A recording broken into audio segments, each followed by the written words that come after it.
Soomaalidu waxay ka imaanayaan meel kasta, waxay qaadanayaan hantideena, waxay iibsanayaan dhulkeena, waxay la wareegeen ganacsiyada dalka, halka wiilashayna ay wadooyinka khamriga la fadhiyaan.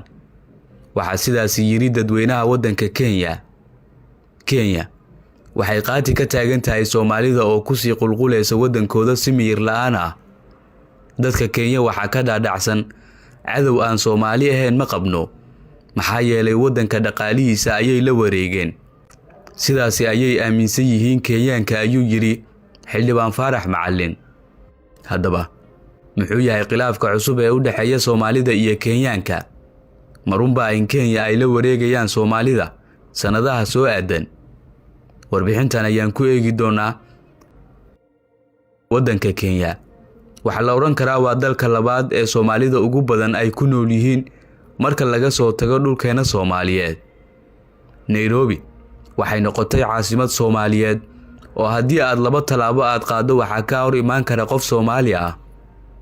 Tobannaankii sano ee la soo dhaafayna waxa sii kordhayay dadyowga Soomaaliyeed ee ku sii qulqulaya Nairobi iyo Kenya. Haddaba arrintan waxay cara gelinaysaa dadka Kenyaatiga ah oo xilligan soo muujinaya nacaybka ay u qabaan Soomaalida.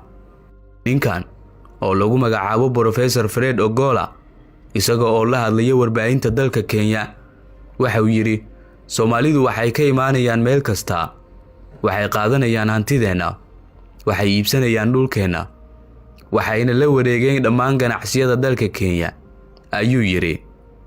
Waxa uu intaasi ku darayaa isaga oo muujinaya in Kenya ay halis ugu jirto Soomaalida. Waxa uu yiri waxayna u tarmayaan si degdeg ah. Doodaasi oo ahayd mid aad muran uga dhalisay baraha bulshada waxa sii xoojiyay xildhibaan ka tirsan baarlamaanka dalka Kenya, Xildhibaan Faarax Macalin. Waraysi uu siiyay warbaahinta bilowgii sanadkan waxa uu yiri Kenyaatiga waxay aaminsan yihiin cadow aan Soomaali ahayn ma qabno. Xildhibaanka isaga oo sii wada hadalkiisa waxa uu yiri Kenyaanku waxay Soomaalidu ku eedeynayaan inay la wareegeen dhaqaalihii dalka oo dhan.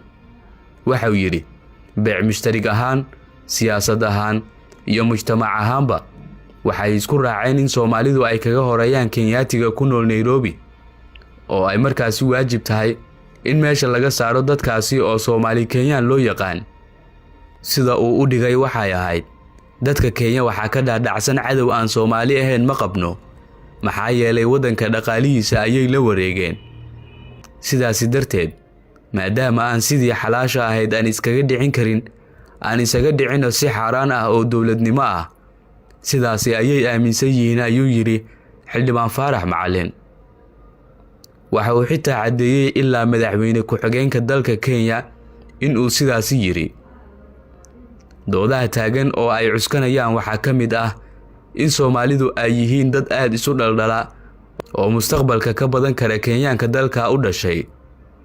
Iyadoo haddaba ay Soomaalidu la wareegeen dhaqaalihii iyo dawladnimadii Kenya, ayaa laga cabsi qabaa inay jiheeyaan doorashooyinka Kenya maadaama ay yihiin dad tarankoodu uu badan yahay.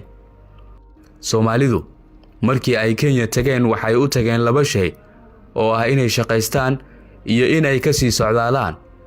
Laakiin waxaa soo baxaya inuu jiri karo hadaf saddexaad oo ah inay ku noolaadaan maadaama dhul Soomaaliyeed ay noqotay. Bal adigu aragtidaada hoos nagula wadaag. Muuqaalkana laag saar.